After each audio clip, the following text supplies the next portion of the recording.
opens up a terrible cut and fighter B can't continue, fighter A loses immediately by DQ. So this is one of the things, keep your fighters both in control with crazy stuff.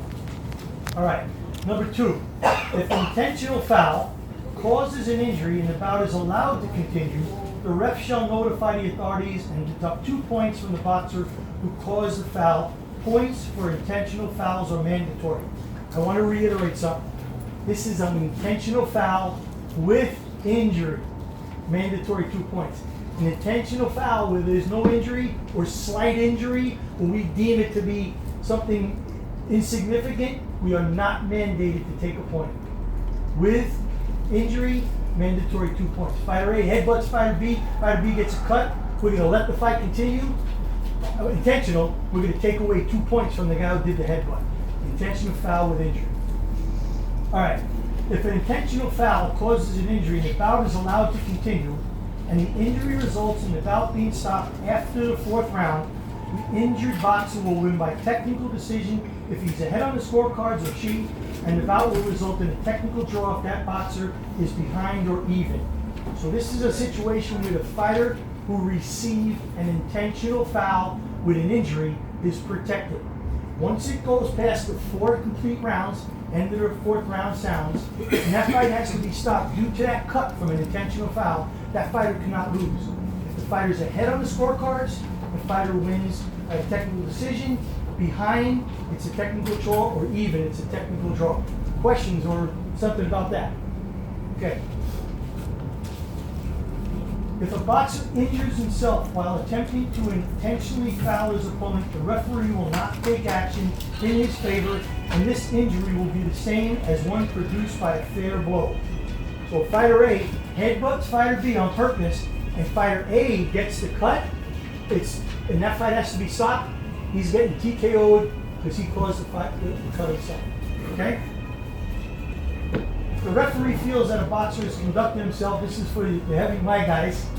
The referees feel that the boxer is conducting himself in an unsportsmanlike manner, he may stop the fight and disqualify. This is like Andy said earlier, this is the top of the food chain. I hope you guys just act accordingly. Okay, that covers intentional fouls. I want to go over now accidental fouls. I'm going to be talking about the 4-round rule. If an accidental foul causes an injury severe enough for the referee to stop the bout will result in a no decision if it is stopped before 4 completed rounds. 4 rounds are complete when the bell rings, signifying the end of the 4th round. So in the 1st round, they accidentally clash heads. The guy comes up with a bad cut, but we let it continue. Goes by another round. Now in the 3rd round, or even in the 4th round, that cut gets worsened and the fight has to be stopped. We did not complete 4 rounds to no decision. Okay? Same scenario, but now, if the accidental foul causes an injury severe enough for the referee to stop the bout after 4 rounds have been completed, the decision will result in a technical decision awarded to the boxer who is ahead of the scorecard at the time of the bout. So, they clash heads in the 1st round. That cut's getting worse and getting worse. Now we're in the 6th round. And now the cut has gotten so bad from legal blows that we have to stop the fight because it's too dangerous. Now we've gone past 4 full rounds. It's going to go to the scorecard. This was accidental. And the fighter who was ahead will win the bout. Very clear with that. I'm losing the guy. He's yawning on me. No yawning. No yawning enough. All right. Partial or incomplete rounds will be scored if there's no action. The judge should score an even round. This is discretion at the judges. So, tell you guys, fight every round, every bit of it. Fighter who has been hit with an accidental low blow, this is an important rule too. The fighter who has been hit with an accidental low blow must continue after a reasonable amount of time, but no more than 5 minutes, or he or she will lose the fight. So we've got these beautiful big protective cuffs these days that when they tested them, they had a guy stand there and they used to swing a baseball bat and hit him in the waistline to show that these things can take a blow. So if your fighter gets hit with an accidental blow, he has 5 minutes to recover, but if he doesn't want to go on, he loses by abandonment or TKO. He has to continue. A couple other things. what we like to do here in the state of California is really what's fair. And I know WBC and IBF and IBO, same way. What's fair, what's best for boxing, what's right for the fighters. So we're not going to be going very much exactly by the letter of the law. We're going to go by the spirit of the law. And I'm going to explain what that means. Your fighter gets knocked out of the ring onto the apron, off the apron onto the floor. And he's trying to make his way back, and he's being held up by fans or cameramen, and he's making a legitimate effort to get back in the ring. A legitimate effort, okay? And we get to 18 and he's not back, or he gets on the ring apron at 17, 18, we're gonna give him reasonable time to get back in the ring. He didn't stall. He was delaying getting back in the ring. Because the fans didn't come to see us disqualify guys. Fans came to see two guys have a fight to its natural conclusion. And there'll be other situations during the fight that we're gonna do what's best for boxing between the my supervisors, the IBF, WBO, WBC, and officials, supervisors. We're going to do what's best for the fighters and what's best for boxing. Any questions about that? Okay. Jay, Freddie, who is Mark the chief second? Yeah, chief second? You? Chief second, okay. You guys. Mark's in the ring. Mark's in the ring, but you're the chief second. Okay. And whoever else is here, I know, Robert, you are. I don't know the other guys. You chief seconds are responsible for your corners. I need you to hear this. You're responsible for your corners. We do not want to hear comments from the peanut gallery from a cut man. Hey, where? The fighters aren't complaining, you guys aren't complaining, and some cut guy is screaming at. We don't want that, okay? We want, if there's a problem, we will talk to you guys. And I will definitely talk to Mark, and you two would be easy. And I don't know about you guys who you talk to, but we're here to do a fair fight, and we don't need to be screaming out by 20 guys. There's a problem, you come to us. The chief second comes to us, and we'll consider what you're saying. All right? Also, knockdown procedures. Heated fights could be tomorrow. We got some big heavyweights going, and Jared heard that's going to be a great fight too. If there's a knockdown, tell your fighter to go to the furthest corner. All the corners here are neutral in California, and stay there. Because while we're doing the count, we're going to turn back and look at that fighter. If he's out of the ring, we're going to stop the count, put him back in the corner. He's going to waste valuable time getting to that wounded prey. Now, would anybody like to add anything? Lou or Mark or Andy or anybody?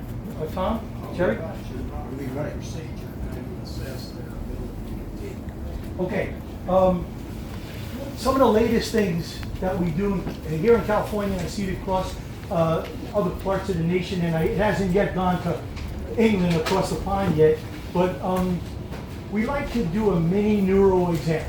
When the guy's knocked down and there's a history, maybe he's taken some punishment before, or the quality of the knockdown is such that he lost full muscle control, and we're concerned about that fighter.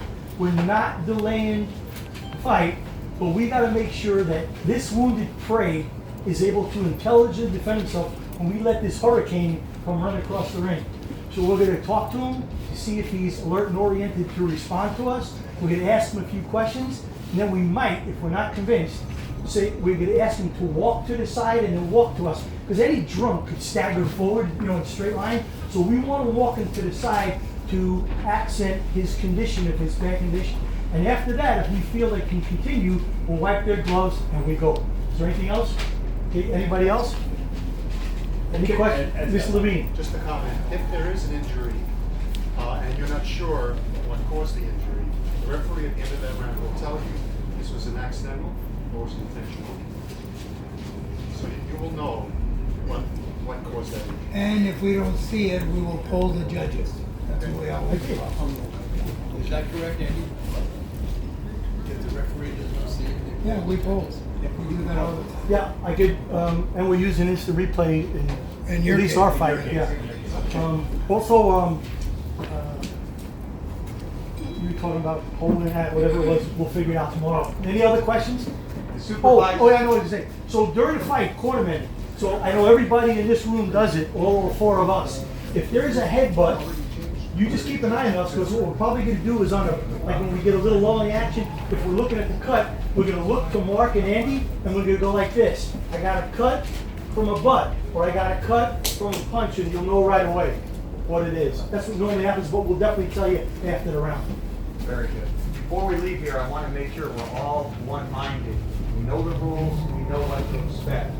I'm telling you, we've done these rules before, and I've seen Jack Reiss tell people, when this happens, when you knock your fighter down, stay in the neutral corner.